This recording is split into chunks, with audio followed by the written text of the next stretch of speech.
Hey guys, welcome back to the shop one more time.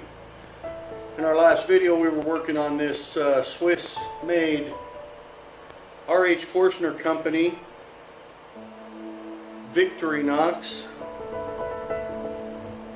made in Switzerland extra quality butcher knife. So I got all the hand sanding done on the handle in that last video. I believe that's as far as we're going with that. And we're going to go ahead today. We still haven't put an edge on it, so we're going to go ahead today and we're going to put some oil on this handle. And it seems pretty dry. It's real easy to sand. We're going to put some oil on it and see if we can't get some of that oil to soak into there really well, and then we'll put some wax on it. We'll buff that handle up a little bit. We're going to put a good edge on it, and then we're going to pick a place somewhere up here at the bar, maybe up above that board where I've got that motorcycle chain up on top of that board. Maybe we'll put it right up there, right up like there, you know. So we'll see, but thanks for joining me today. I appreciate y'all coming back and watching my videos. And let's see if we can't finish this bad boy up. So guys, we've got some teak oil here. Not real sure if it's the best or the worst oil in the world to use, but that's what we're going to use. I think this stuff, if I remember right, it's not just oil. It has a little bit of polyurethane in with it. I could probably get, I'd rather get a hold of some other oil that doesn't have the polyurethane in it, I think. But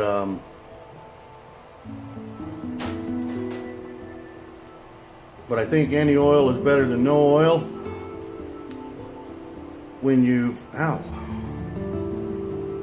got a knife handle that's this dry.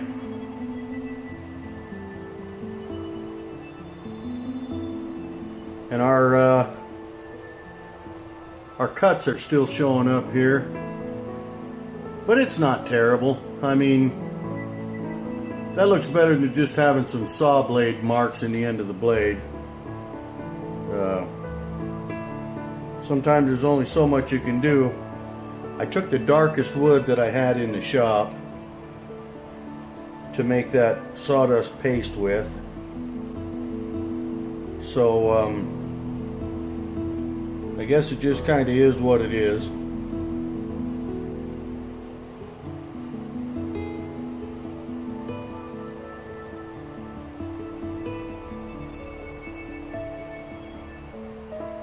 This thing is really wanting to suck up that oil pretty fast. So I think we're going to slather it on there pretty good. And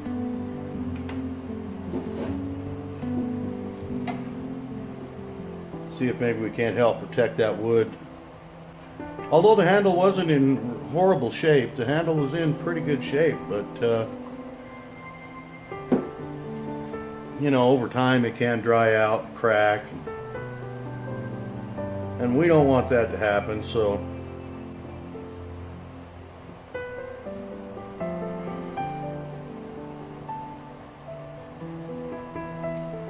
we'll get a bunch of oil in this thing.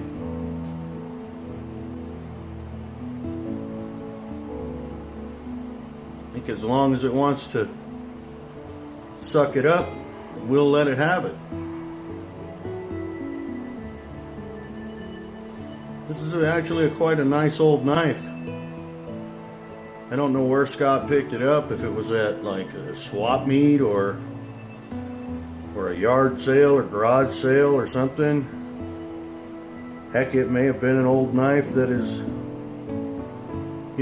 mother had or something. Don't know.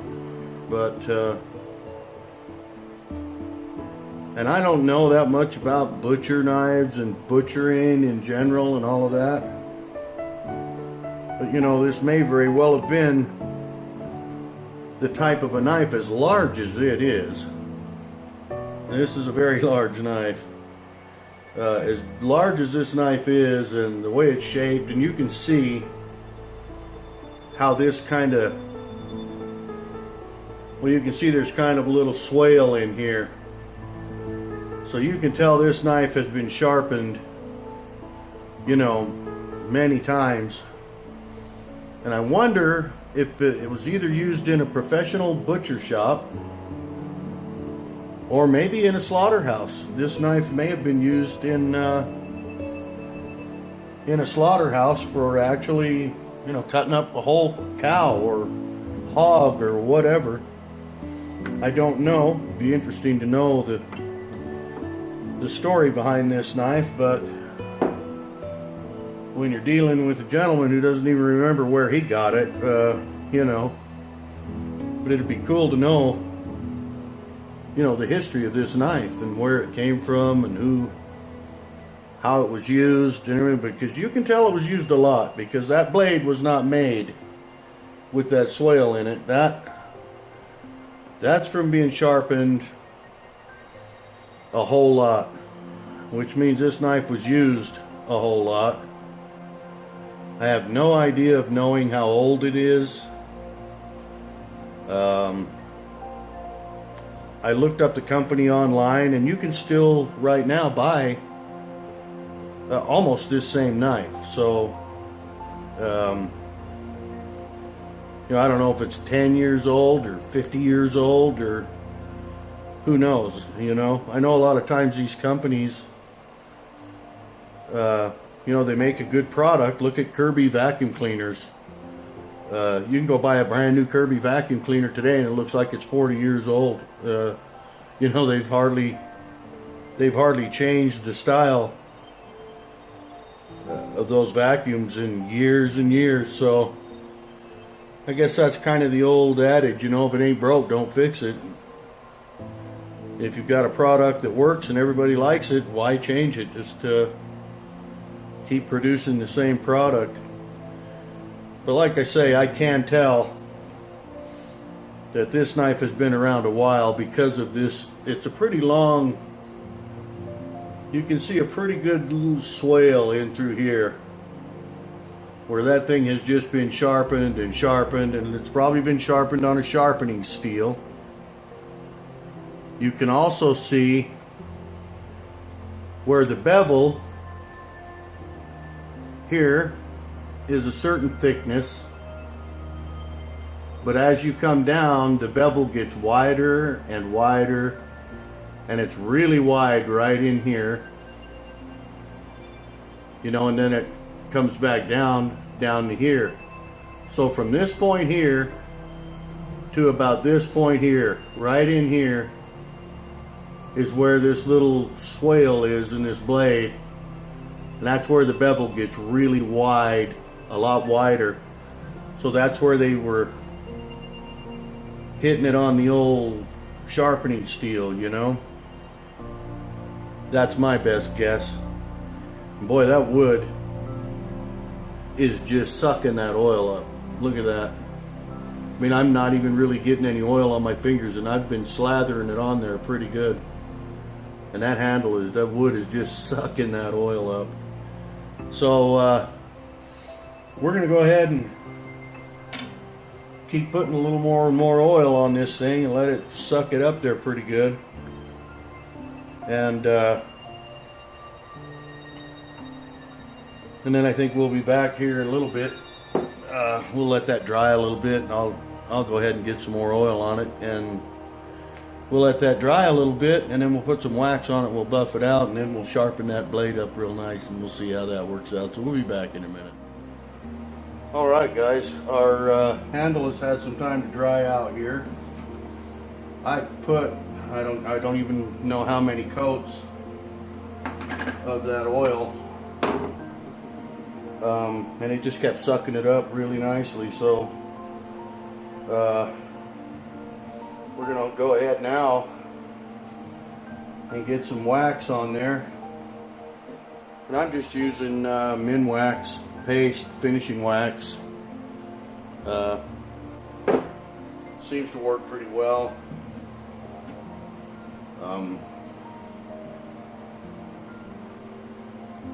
We used it on these stools for the bar and what have you. So we'll get some of that rubbed in here. And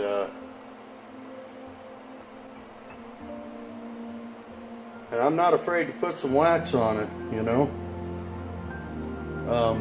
It's just wax, so it's not going to hurt anything if you get too much or too little.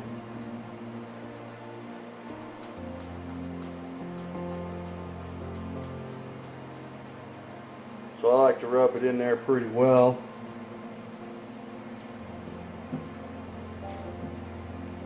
Get quite a bit of it in our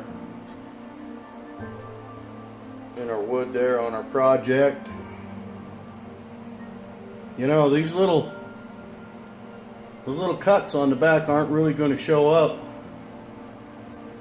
very well. I think you would almost have to know that they were there to really notice them. I mean, they're still visible, but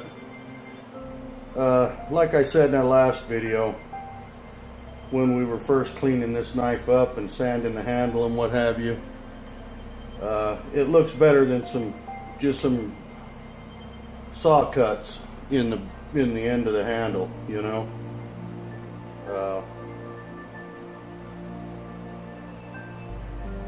I think once we buff this up and get her shined up and get an edge on this blade, I think we're going to be pretty happy with this old knife. I didn't really show you what it looked like before, but I do have a couple of pictures of it that I took with it sitting over on my black toolbox where I keep a lot of my abrasives and what have you, and I'll post a couple of those stills at the end of this video, so you can, like I say, it's not perfect, but you can kind of see what it looked like, you know, before we did anything to it. Oh, and I wanted to point out one more thing. You can see here, I don't know how well it shows up on the camera now that we've buffed this blade out so much, but you can see some striations right through here that run this way.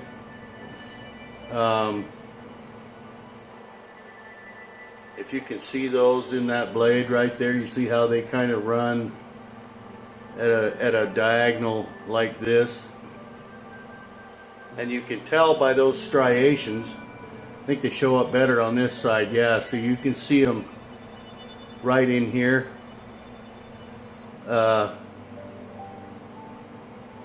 That's from this blade being sharpened so much. That's from the, you know, they've got their sharpening steel and they, you know, and it leaves these little striations on there. And it could possibly also be from a whetstone, maybe. But you can tell this knife has been well used. Like I said, I'd really like to know the history behind this knife, and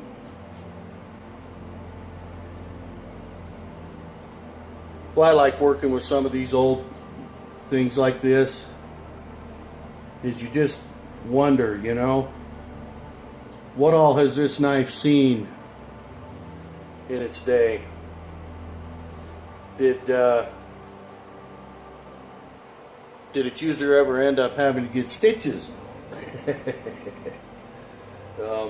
You know, I just think about things like that when I'm working with something that's old and that's been used.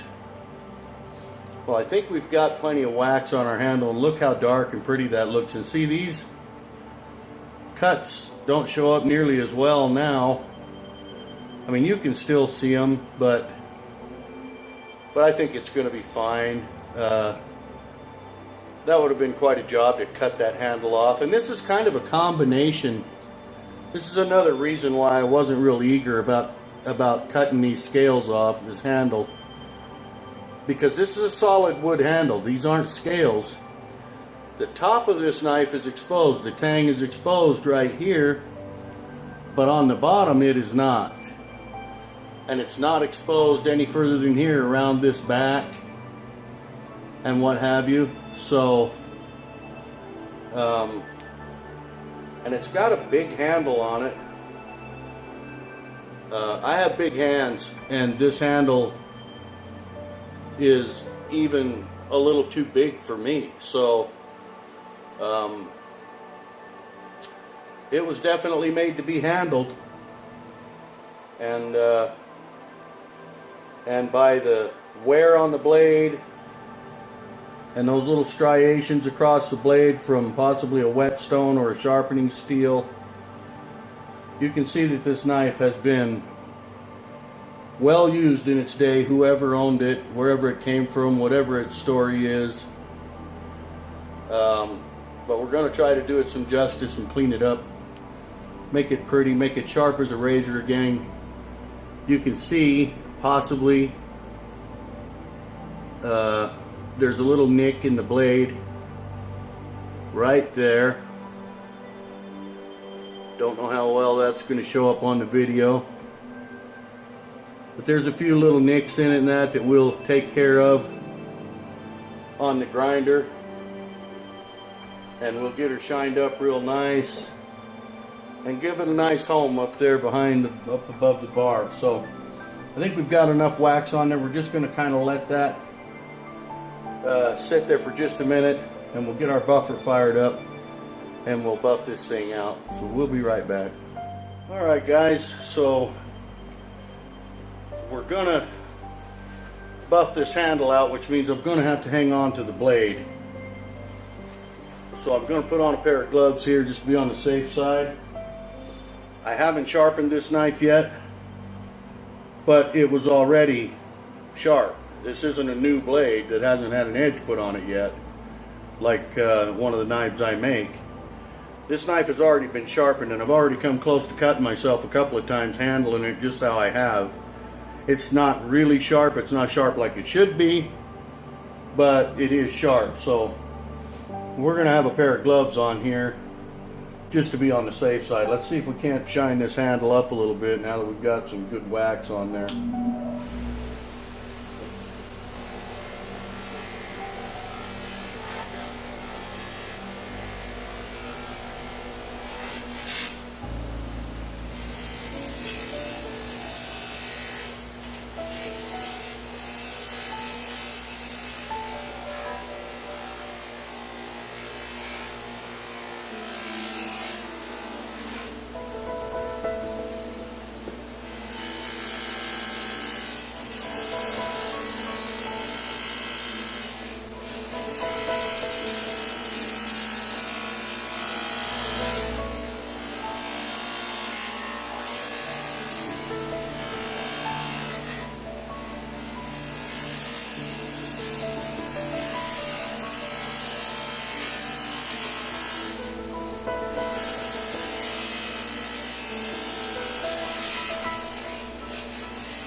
It doesn't take a lot of pressure on that little buffer, man. It spins pretty hard, and it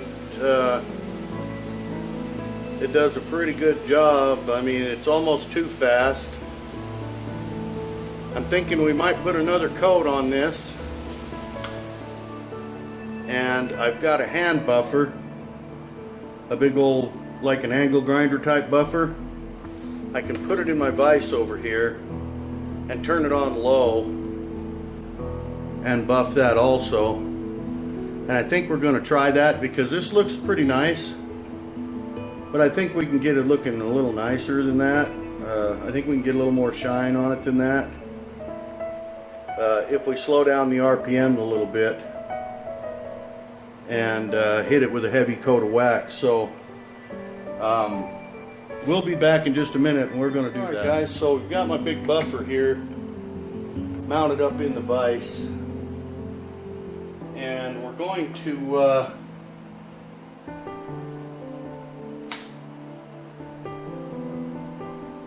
we're just going to run this on a low speed. It has different settings for different speeds, so we're going to run that on a low speed, and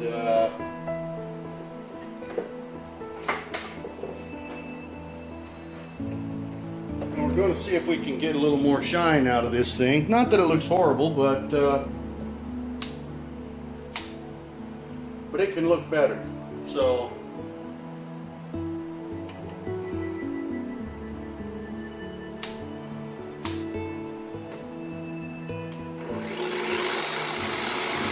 that's a nice slow speed there, and this is a lot softer buffing cloth here also. And again, we've got the gloves on. I don't want to have this thing get ripped out of my hand or something and cut my hand.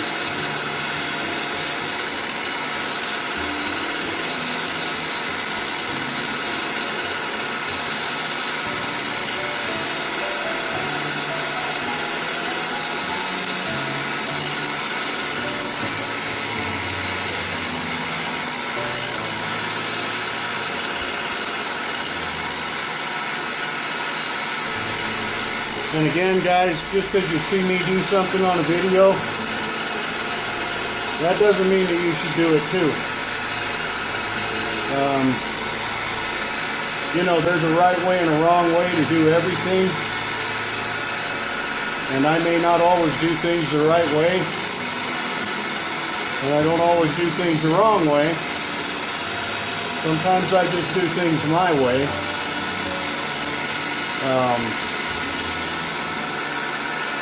So please don't, run out to your shop and do something that you saw me do because you think that that's the right way to do it.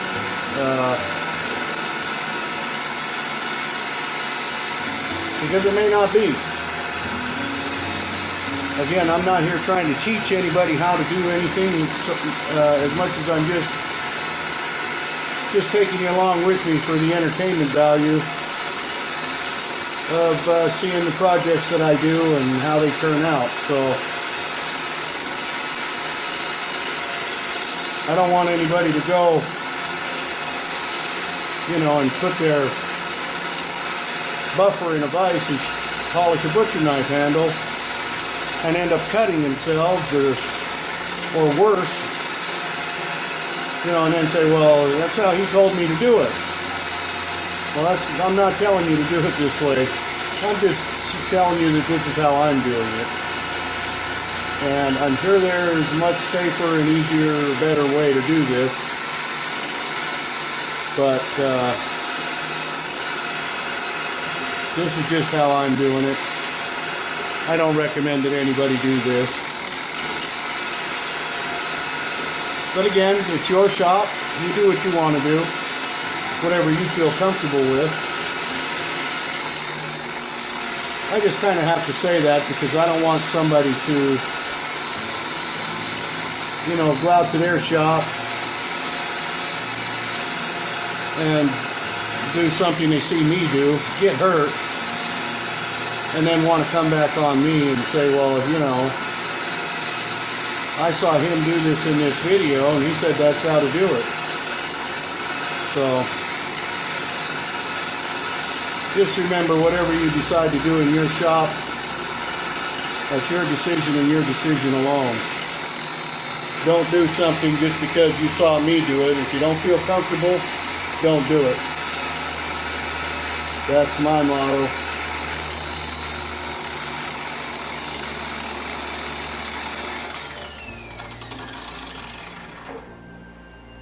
Okay, so we had another real heavy, nice coat of wax on there. And I believe that's more the look that we were looking for right there, my friends. A lot shinier. This bench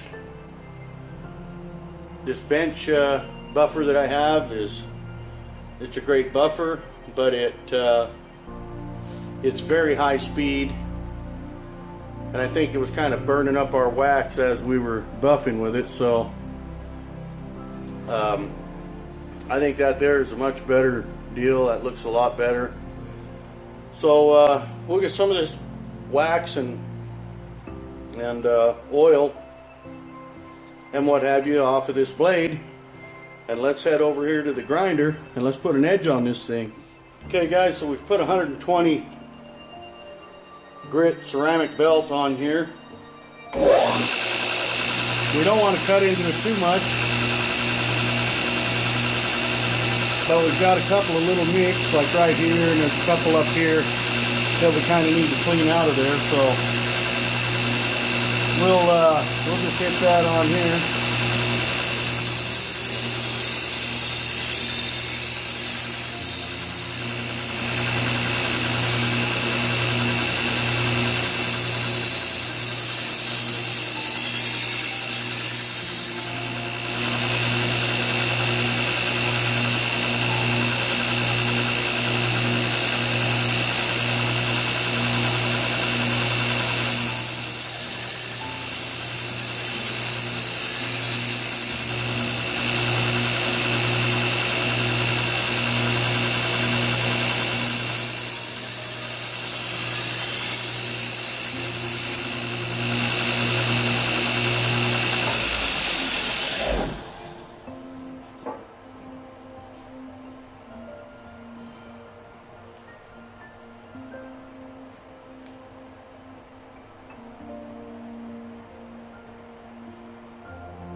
So I think that's gotten rid of our nicks. We're going to change over to our 400 grit belt.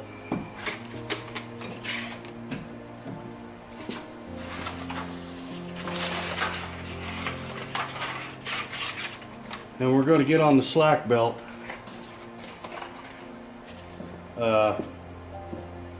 Maybe I'll put my wheel back on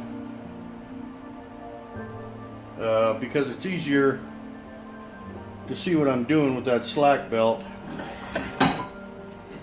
with the wheel, with the contact wheel.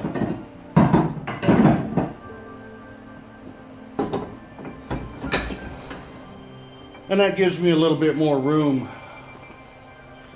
also with the slack belt. I've got a little something I'm going to show you guys here in a little bit that I got in. Yeah, I've been back on Amazon again. Oh.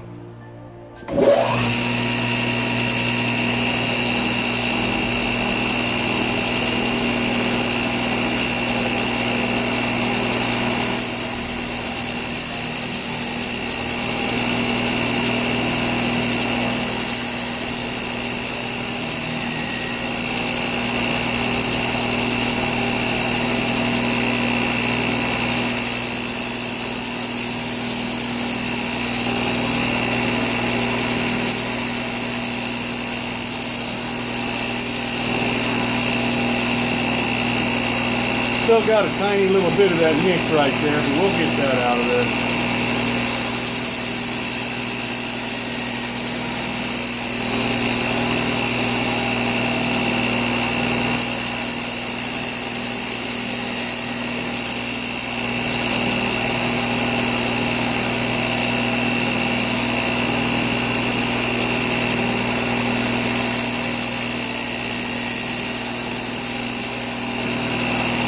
That little swale in that blade makes it kind of hard.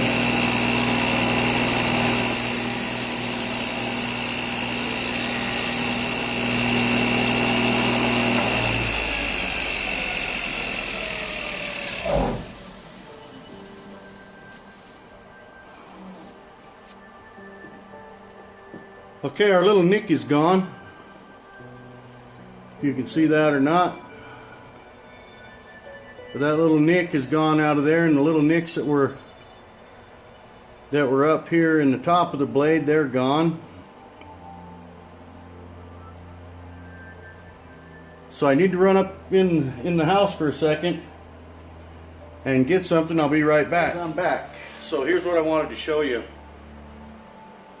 I ordered some sharpening belts the other day, and we've got a brand new 400 grit, which is what we were just using, but that one's getting down there and I kind of needed another one. So there's a brand new 400.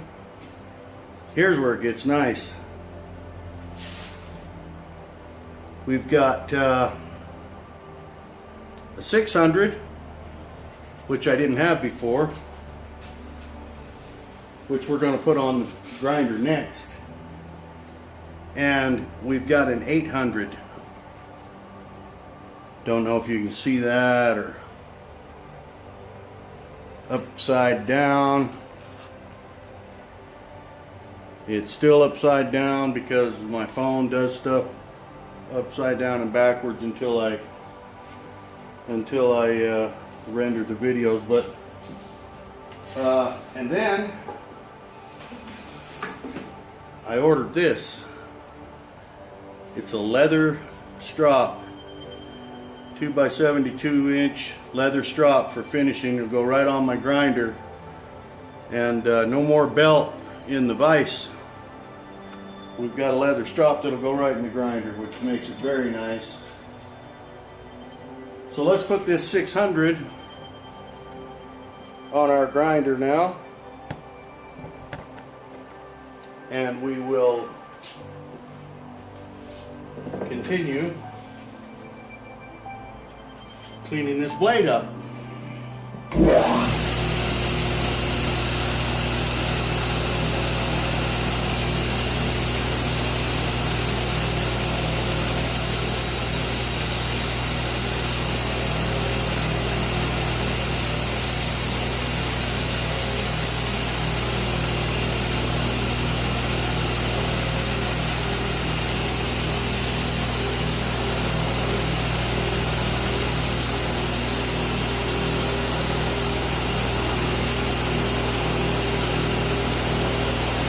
That really does a good job.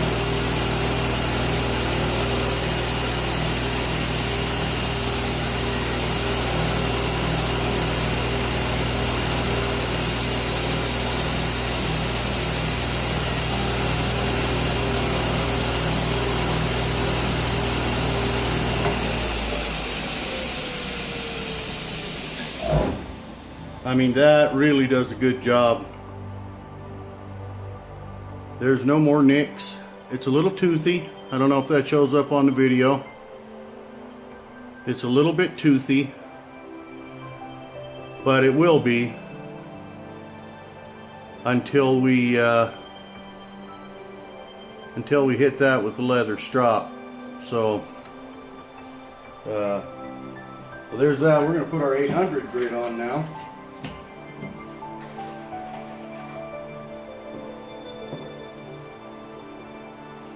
Like I said, we've already done the 400 with a different 400 grit belt. So we bumped it up to a 6 and made a few passes. Now we'll bump it up to the 8. We'll make a few passes with that.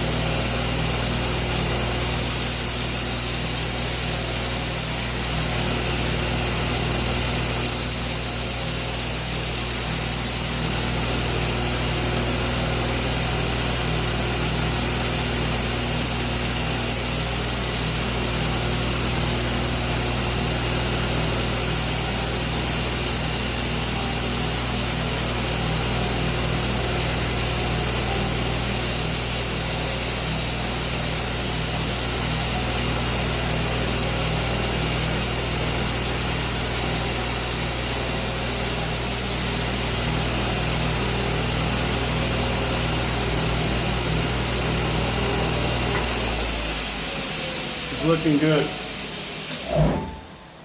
That's really cleaning that edge up nicely. This knife, my friends, will be wicked sharp when we're done with it. Now, we're going to move it way up. We're going to move up to our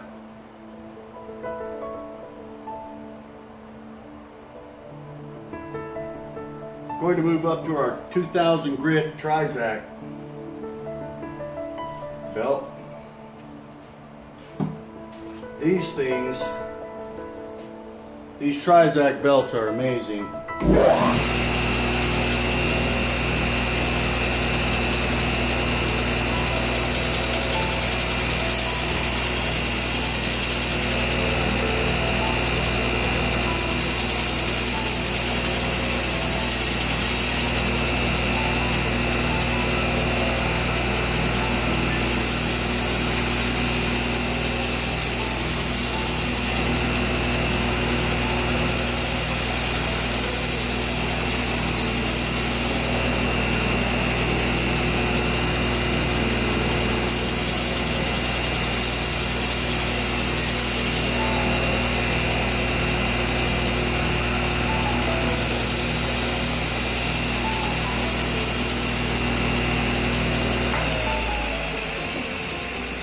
Again,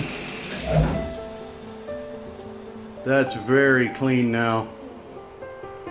There's no, again, we still have a little toothiness. We're going to have that until we strop it, but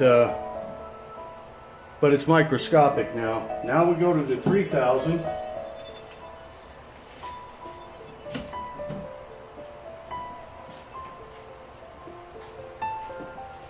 The 3000 grit Trizac.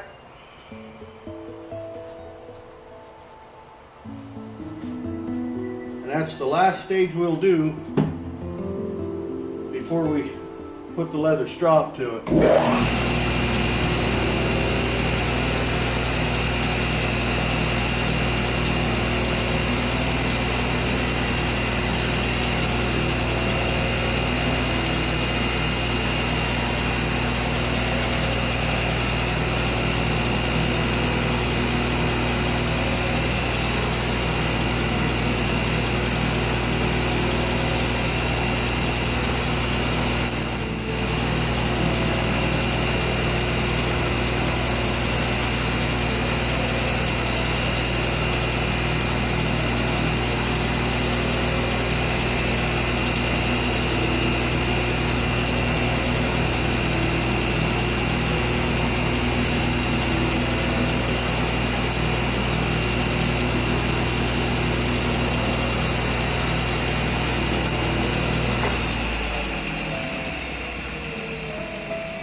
So that edge is already ridiculously sharp. Probably plenty sharp for any normal person.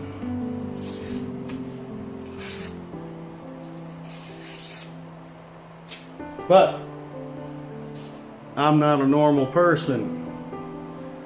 So let's get our leather strop put on here. And let's really refine that edge. I've never gotten to use this. First time it's being put on the machine. It's very tight. So we're gonna have to loosen this up, slide this in a ways.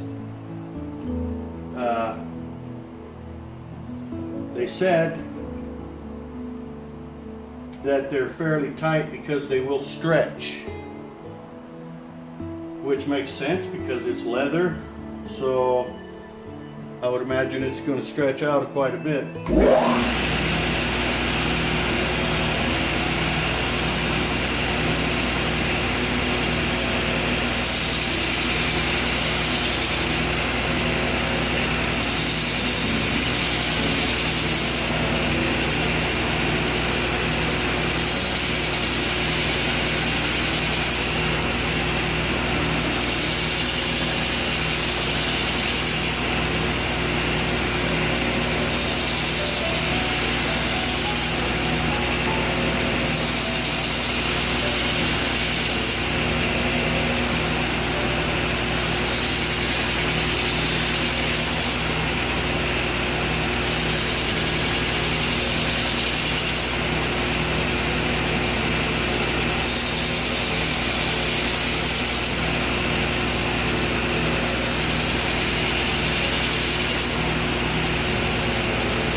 we've still got a little bit of toothiness, but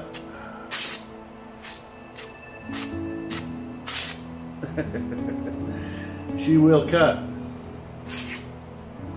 And by cut, I mean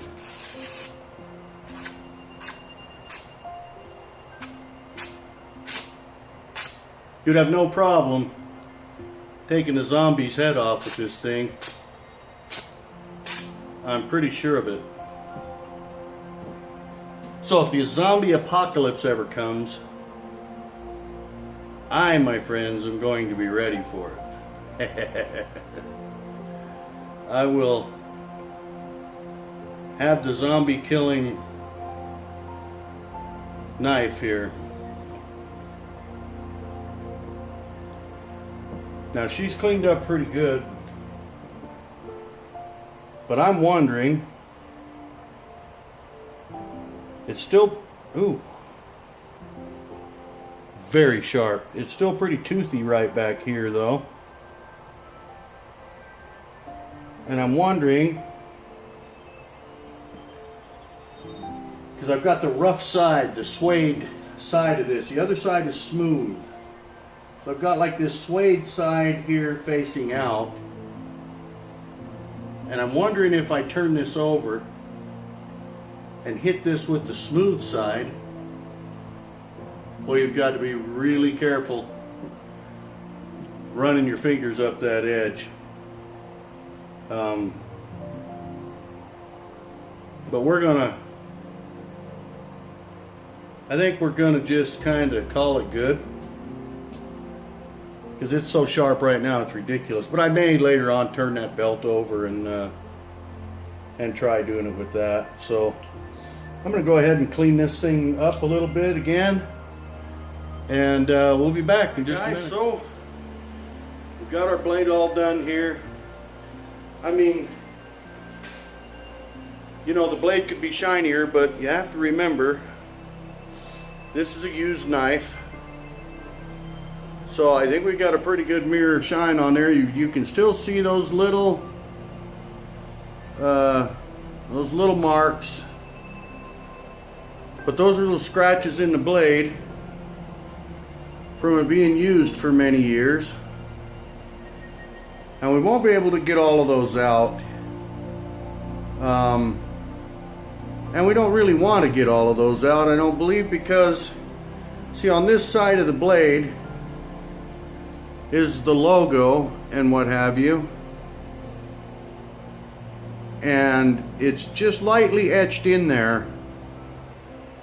And if we get too crazy, you know, we'll start to wipe that out, and we don't want to do that. We want the blade to keep its originality. And but the edge on this thing is like a razor, so you can see there's no burrs, no little notches. And our handle, we shine that up pretty good. It looks pretty nice, I think. You know, it doesn't have that glow to it like one that we may have put polyurethane on or something, but I didn't want to use poly on this. I wanted to leave it more natural, so we've got a nice wax finish on there. Very nice knife, very nice old butcher knife. It's still just as straight as an arrow. Been well used, as you can see by the little swale in here that we talked about, but this is a very sharp knife. It will cut. It'll cut anything that you want it to cut.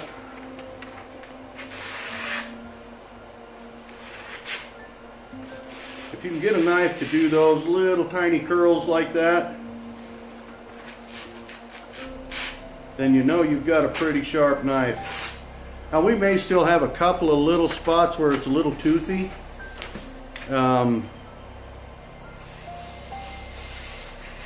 I may still have to take it to the leather strap, the belt, you know, and just strop it by hand, just the way I've been doing. I think maybe that machine spins a little too fast. You get a Variac hooked up to that thing. We're having problems with that new Variac, but I get a Variac hooked up to that where I can slow it down a little bit. Because the way it is right now, that leather strop on there is spinning so fast that it's almost wanting to act like it's sharpening the blade, and the leather really doesn't sharpen the blade. It takes that little toothiness off of the edge that's left over, you know, from sharpening the blade. And that's what your paper, when you're slicing paper, that's what your knife will get caught on, a little toothy spot, you know. But for all intents and purposes, that knife right there will cut anything. So we're going to put it up here, probably, maybe right there, I'm thinking. I don't know. Haven't decided for sure yet, but we're going to put it up on the wall. So let's get it put up, and we'll show you that. So there she is. We mounted it up above the board and the chain. It's a good home for it. I don't want it down too low where my grandson might be able to grab it or something. That thing is like a razor. So that's a good place for it. Got an old rusty saw blade up here. An old failed cable Damascus knife there that I tried. A rusty old handsaw up there. An old hatchet here my brother gave me. I mean, that's old. It's been around a while. That handle's shrunk up so much the head's all loose on it. I could clean it up and fix it, but I don't want to. I like it like that. Got the old green knife up there that I made. One of the first knives I ever made. I had a pig sticker up here and I don't know what I did with that, but it's around here somewhere. We'll get it back up there. Well, alright everybody, thanks for joining me today, finishing up that butcher knife. I think that's a good home for it up there. It's out of the reach of little children and stuff. It's a very sharp knife. I don't want my grandson getting his hands on that or something. He's a pretty good kid though. He doesn't get into too much of grandpa's stuff. And well, he doesn't get into any of my stuff actually. He wants to play with my old phone. I have an old Galaxy Note 3, and it's the old big one. And he likes to get on there and play games, and it's not hooked up anymore, but you know, he can get on the Wi-Fi and watch cartoons on YouTube and all that stuff. So again, I really appreciate y'all coming along with me. Hope you enjoyed this video. If you did, hit that subscribe button. Maybe drop me a like, and click on that little bell up there, and you'll be notified when I upload another video. So another little treat for you. I just got a video from my friend Pam back in Colorado, who I made the fillet knife for. She gave it to her husband Dan on Christmas. He had hurt his back or something, so he wasn't going ice fishing, but he went today, and he brought it home and filleted some fish with it, and she sent me a couple of little short video clips. So I put together a little video about that too that we'll be uploading here in a little bit. Kind of cool. I got to see some of my work in action, so I was really pleased about that. I asked Pam if she would mind if I uploaded it, and she said do whatever you want with it. So I made a little short video showing him filleting a fish. She didn't send me very long clips, but it was long enough to see that the knife fillets very well. Fresh trout that he had caught in Colorado today. So that's very cool. We'll put that up. Got our butcher knife all cleaned up and done. And I think it looks good right up there. And if I ever need to butcher a cow, I'll have a butcher knife, or the zombie apocalypse. You know, you never know. So thank you guys again for being here. Really appreciate you. Be careful when you're working in your shop, and get out to your shop and do something, even if it's wrong. At least you're out in the shop having some fun.